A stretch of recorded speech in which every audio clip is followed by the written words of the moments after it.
Okay, so today we have the dark moon. So we have a double yin period. So it's a time for more rest, stillness, and absorbing inwards.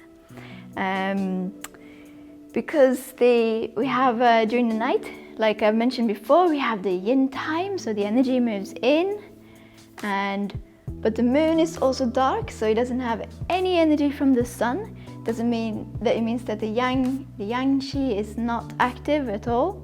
So the energy can be lower and the mood can be lower as well.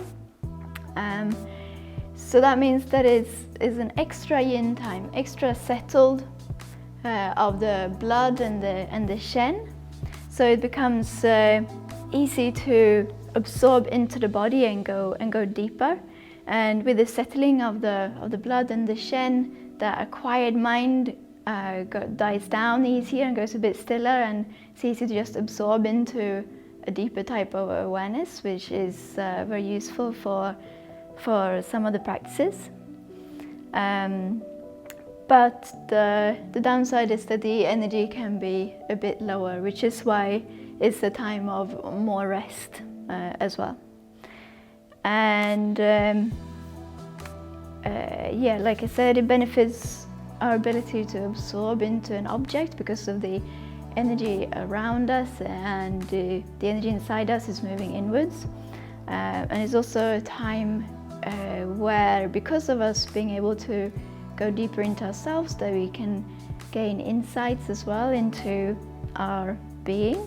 But if they come, I would say not to overanalyze anything too much today, and it's especially if it has a negative connotation, because of the energy being low, it can bring the mood down in some cases, or it can just bring a nice stillness. It depends a little bit what's going on inside the body.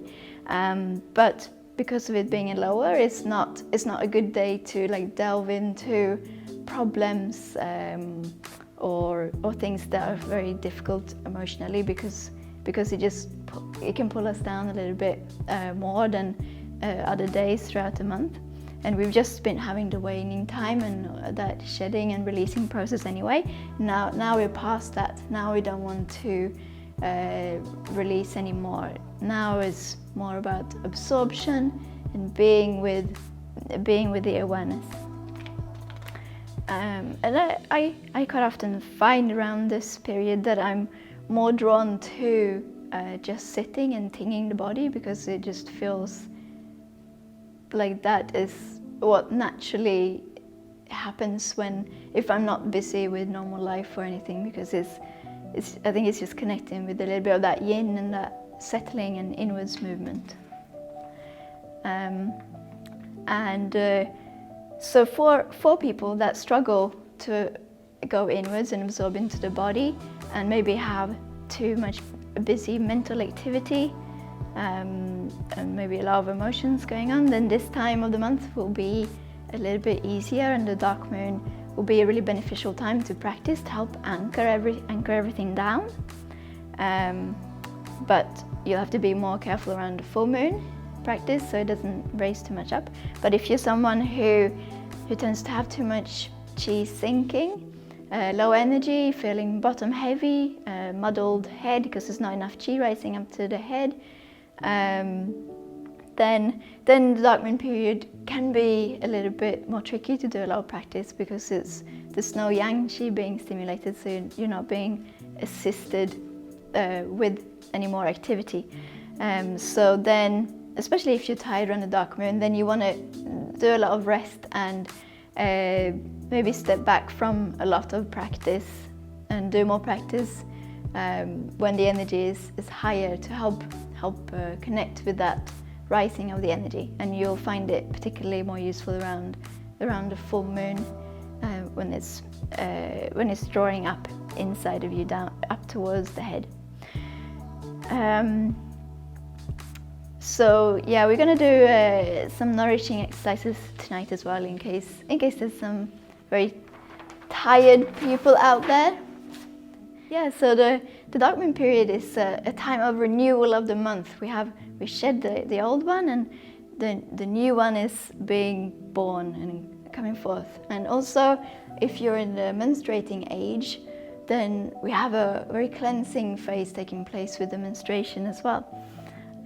Because the central channel, or what can be called the sea of blood, is lower in the body if it's in sync with the moon, like we've talked about in the other sessions, and that's when it's the most in sync and most balanced time to menstruate, around dark moon. And because the Shen is rooted in the blood, we have the 5 spirits and the emotions. They, around the period or in the menstruation, they all clear emotions and aspects from our psyche through the blood, and it's shed through the menstruation. So it's a very cleansing process, or it should be a very cleansing process anyway. And it goes through 5 phases. So we start with the water phase, which is shedding of our fears and insecurities. And quite often, if the water is linked to the kidneys, so if you're someone who gets a bit of backache just as the period starts, that's sort of the water element being a bit deficient and probably needs strengthening a bit. And then it moves on through the wood phase, and then we get the cleansing of the frustrations and angers. And in the middle, we have the fire phase, excitation and anxiety, things linked to the heart.